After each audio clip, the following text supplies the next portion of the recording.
What is going on, everyone, and welcome to Kart 6T3. You notice I notice I do that every time. Welcome to Kart 6. It's something weird that I do. I don't know why I do it. It's just something, I don't know. It's the shtick. My name is Ben, in case you didn't know that already. And this was requested of me a long time ago, and I thought, why in the heck would anybody want to see where I work in? And I thought, hey, I'm interested in other people's cribs, their shops. I like to look around and see what's going on. So, I don't know, maybe down in the comments, I like to engage with you guys. I don't know if you know that or not. Everybody who's ever commented, unless it's some spam, something or other, and I just delete it. But I engage with you. I at least give you a thumbs up or something like that, or I'll agree with you, give you my 2 cents. If it's a question, I try and answer that question. But down in the comments, hit it up. If you have a question, if you're wondering about something, I try and be an open book. I'm not going to give you all my speed secrets, kind of, but I do my best. So before we jump into the video, don't mind hitting a like on the video, maybe subscribe to the channel if you find this kind of stuff interesting to you. So I am in fact in a barn. I call it my shop. It is a barn. This is my childhood home, at least from like 6 years old. I ended up purchasing it. Actually, it's today. It was 2014 when I actually bought the house that I live in, which, is the garage, is the barn, the shop that I work in. Now, I tried to rename the shop Kart Speed Shed 2, but that doesn't work. So when I lived out in the country, I used to do all my kart stuff out of a 10 by 13 tin shed that I bought from Lowe's. I put it together with all the Phillips heads, and that was Taft Speed Shed, because it was just funny. I was powered by an extension cord, and I'm still powered by an extension cord to my house. I don't actually have electric out here anymore. Once upon a drift, when we bought the house initially, when my parents bought this house initially, there was power running to the barn, but there's no electrical box, so it would take the house is actually wired for 200 amp, I think, but it's at the front of the house. So for me to run, big enough cable all the way from the front of the house out to the barn and actually install it, it's a bit of money, and I just haven't, found the extra resources to do so. Maybe eventually I'll get it insulated. Maybe eventually it'll have power. But for now, it just, I make do with what I have. There's a term I can't use on here because I don't swear, but it is, you go to the bathroom with the equipment that you have, if you know what I mean.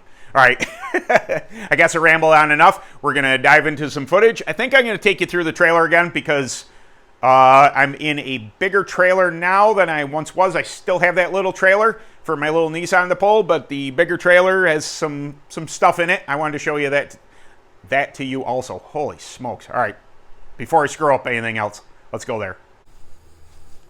All right, everybody, we are walking up into the new-ish trailer. This is a used trailer that my kart partner Walt and I got. Being we're going to go down to GKK, Georgia Karting Complex, the little trailer was just too little. I couldn't fit enough stuff in it. So I've outfitted, it came with some racks and stuff, so I made them work. We got our durometer here. Whoop. Got that there. Tire gauges. Here's my tire rack. Last track I was at, Burris. If you're curious how those are made, that's all I do for tire racks. You do have to make sure it will take the weight, though, because I had a slight issue with that. When I initially built them, they did not want to hold the weight of all the tires. Okay, down here, spare tire attached. We got our table, canopy, obviously. I have a 10 by 20, but it, with the little trailer, it was awfully small. And the 10 by 10s, everybody has them. They're super easy to put up. I got a Phantom hand up there. Here's my my tote with all my preps and liquids and this and that. This is kind of in disarray now because I was working on clutches and some other stuff, but all those ammo totes, bloop, They go back into that cabinet, and then they ride along. Everything's labeled so I can find it. Chairs, obviously. This is, let's see. I'm a little slovenly. Stuff didn't exactly make it back into my gear bag. We have the spare Bama motor. That is the 270. I have the 250 on now because we hadn't run in so long. I wanted to make sure everything was good with it. Track blue tire wash. We got our gears. A little power setup for the trailer. Got a rack of purges and KT fuel. Down here, some M5 extension cords for at the track. KT starter. Make a list of crap I need. That's as we're at the track and need something. Toolbox. Generator. Wash bucket. And up here is just, rack and zip ties. Everybody needs zip ties, and normally my safety wire's in there too. So, all right, let's take a walk into my shop. Now, some of the stuff may not be Kart related, but I wanted to show you in general what I got kicking. This big toolbox actually I used to have a 7x16 trailer dual axle. That was my main toolbox. And that somewhere down the line was a toolbox I carried along in one of the trailers, maybe my 6x12 that I had before. I would like to say that I am not a hoarder. I am a pack rat because I will use this stuff. Now, my definition of a hoarder is somebody that's just, I'm gonna, and they never do. Well, this stuff here I will use. So I'm a pack rat, not a hoarder. And plus, I've cleaned this up quite a bit since it's better than it once was. I don't know if anybody needs to see this or not. So there's my wedge body. I have it hung up on here. There's just a couple hooks holding the rear wing, and it gets it up out of the way. There's a Bentaf. I don't even know what place that was. 2015, I don't know. Got an extra stand just hanging up kind of out of the way. I didn't know what to do with all these things, so I just randomly hung them up in the shop. Oh yeah, I won the Kevin Ward Jr. Memorial 500 to win. That was at AMS. We got empty M5 and M1 containers. A lawnmower. I tell you how cheap I am. These tires, they have been flat for no less than 10 years. I blow them up every single week to mow my lawn because I don't want to spend the $50 a piece to replace the front. Lawnmower. This is actually borrowed from a coworker, Tiller. I got this from the mother-in-law. So my son and I are into lifting weights, and it's just nice to come out, and if you feel the need to get a little pump on, throw that down. We have the cart stand on its side, tucked. You can tell that that's there. Behind there, we have a snow blower and a table saw that I don't know that works or not. Up here, just some random stuff. Actually, tire washer. There, that's a tire washer. When we had the bigger trailer, I had room for it. I only used it once or twice. I mean, it works. I had to fix some stuff on it when we initially got it, but neither here nor there. Coolers, old air tank, fridge that is not plugged in, my open starter, which is all full charged. My son and I, like I said, we do boxing, so I have this is actually a water. It's water. It hits more like flesh. So there's that. In case you want to come out and get a workout in. All right. This box. See this box right here? Squirrels. I have squirrels that live in the attic, in the loft of the barn. And they come down and they like to make homes in random boxes. So they're all up in there. Usually when I come in, they hear me, they scatter, they run across that beam, and take off back upstairs. So I don't know who needed to hear that, but I just thought I'd let you know. We got random rims, throughout the years. I don't know, paint supplies, some wash, some just random stuff. More M5. There's my open fuel. Buffalo drill press that needs a motor. Had your hat. Had your hat. I wear that sometimes during videos, and sometimes I keep a hat out here just in case my hair is a fright. This is where the magic happens. So, here, maybe I'll move this. I'll show you. I'll show you what it looks like, the area in which I record these videos. So, I take my stand and move it around here. And set it up. And this is what it looks like. This is where I record videos. I hate to spoil the illusion of Hollywood or anything, but that's what it looks like. Got a ring light that I can't really use because I have glasses.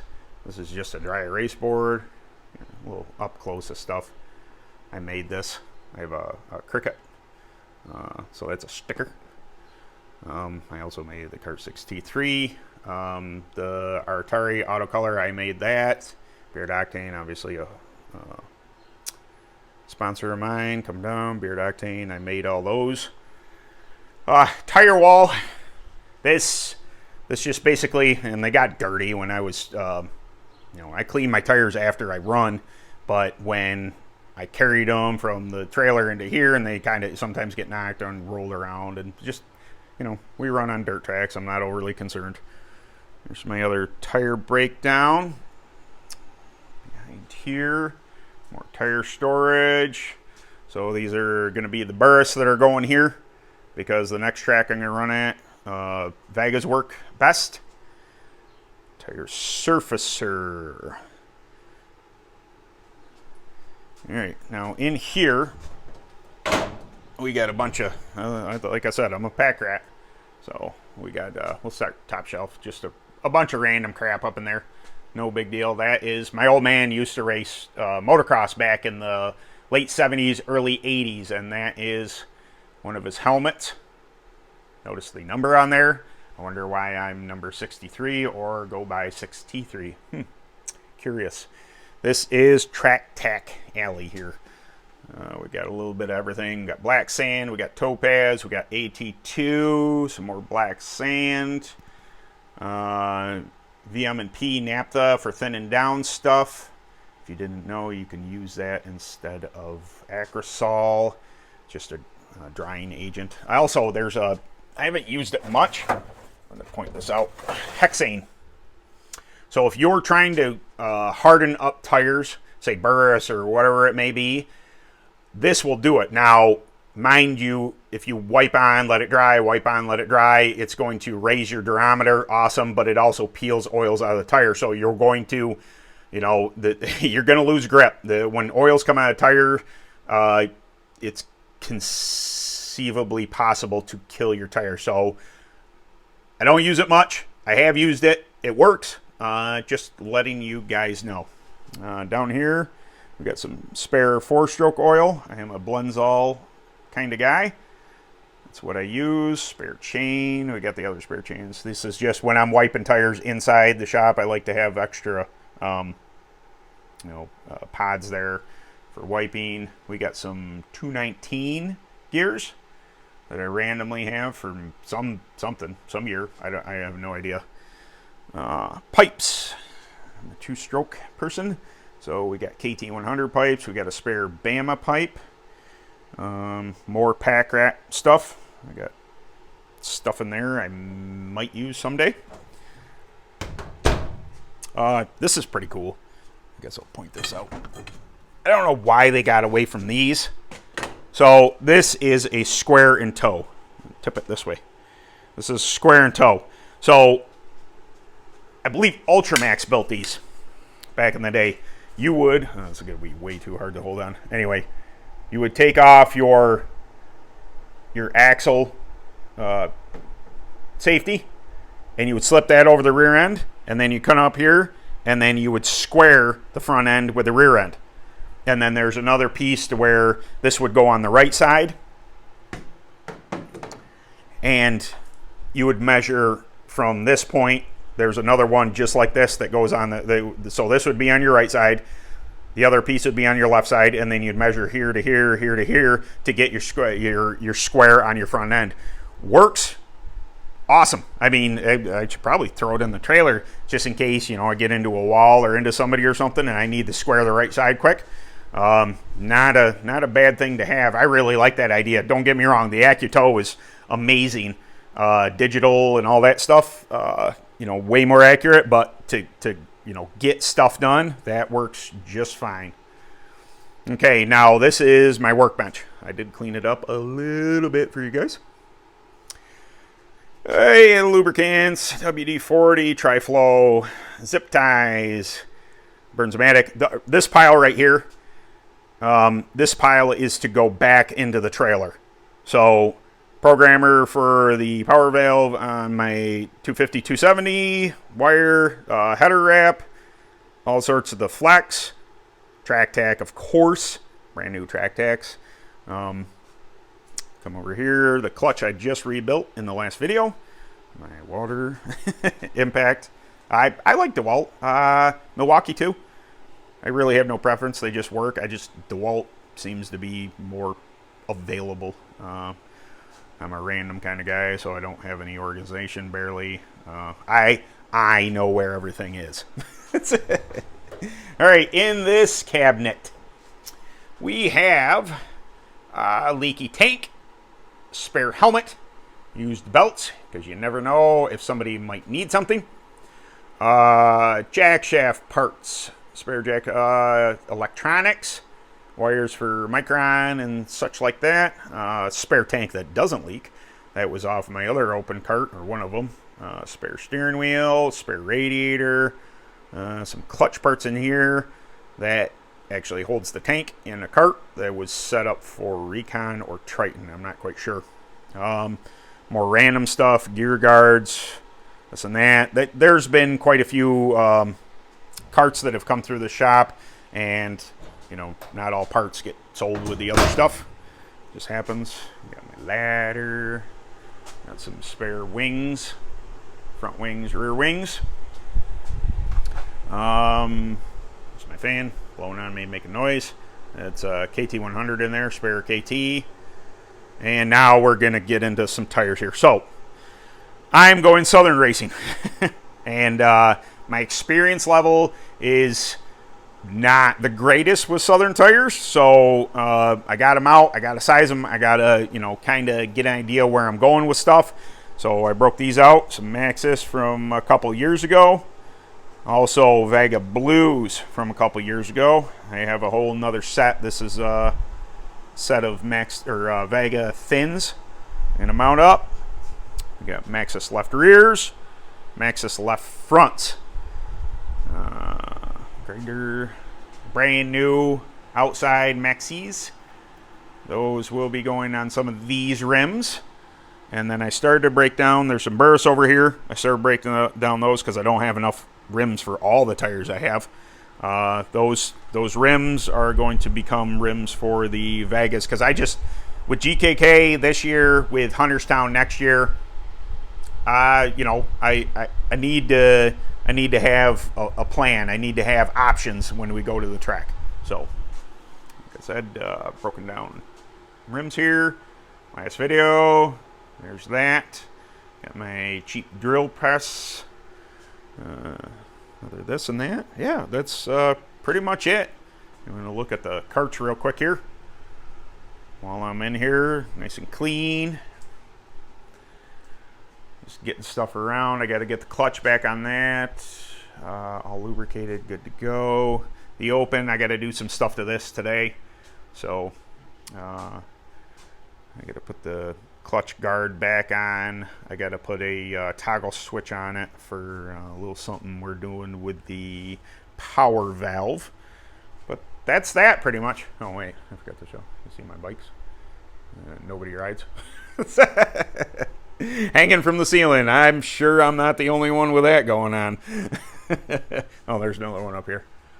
There we go. Yep, that's bikes. I actually like biking. My boss loaned me one of his felt bikes, and actually did some bike riding last year. and got some miles in and stuff, and that was fun. But there you go, guys. Oh, geez, I forgot to even do this. So if you have a barn, almost jumped the gun. I got storage up here. Cool. Storage up here. Yep. Oh, here's the cart parts. We got spare Nerf bars. We got junk noses. We got spare seats. Like I said, there's a bunch of carts that have come through here. There is a West Snow super light nose cone. Carbon fiber up there. Almost created too much downforce on like a big track that I ran. Paradise there. They made the nose kind of dirty. I mean, it worked too good. That's probably a positive to have. There's another. I saw these in every video. I just put those up, kind of, so it doesn't blind the camera when I'm shooting videos. So there you go, guys. Pretty mediocre setup here. Oh, here, I'll show you real quick. If you saw this while I was walking in, see this cable? That cable is plugged in right over there. Okay, and then it goes in behind all this stuff, and then it pops out right here. So I come in, and this is my distribution center. Now I do have LED lighting, which are just shop lights. So they don't take that much energy, so it's not dim in the house or anything like that. But I can shut power off. Boop. Oh, nice quiet shop, and back on. There you go, and that's how that works. All right, guys. I hope you enjoyed this video. All right, see you up top. Okay, there you go. That is the shop tour. I didn't ever want anybody to think, oh, he's got a Bama, he's got a 2022 Phantom Scythe, he's upper echelon or something like that. No, ain't nothing bougie about this. I make do with what I got, and I would have it no other way. Would it be amazing to have state-of-the-art shop with all the amenities, this and that? Yes, but I do love the underdog. I do love the grassroots. I do love everything. If you can make it work with what you have, I'm behind you, man. It built not bought. I don't fully get behind that statement because everybody came from somewhere. I didn't always have some of this great equipment that I have now, and I don't think I'm bought, not built. I think I've come from the ground up, and I think this is it shows you a bit of that this is where I do my work. If I win races, if I've worked hard enough to win UAS races, if I've worked hard enough to run KT1 or win these KT100 races, I didn't just jump in a car and be like, oh man, he's got the best everything, so he's fast. No. Still here, still doing it, and I take nothing away from people that can afford the best of the best. Good for you. I think that's amazing. Makes me want to strive even harder to go out and beat that stuff to prove that I can outwork you. But that's just my, my soapbox, I guess I stand on sometimes. It is what it is. Underdog. Forever underdog. Regardless of the amount of money I ever have, which is never enough. So I hope you enjoyed the video. And we'll, I guess I'll see you next week. I'll try and see you next week. I'm wondering how long I can make it keeping up on these videos. 2 a week? Shoo, it's a lot of stuff. But, all right, guys, I will see you next week. Catch you later.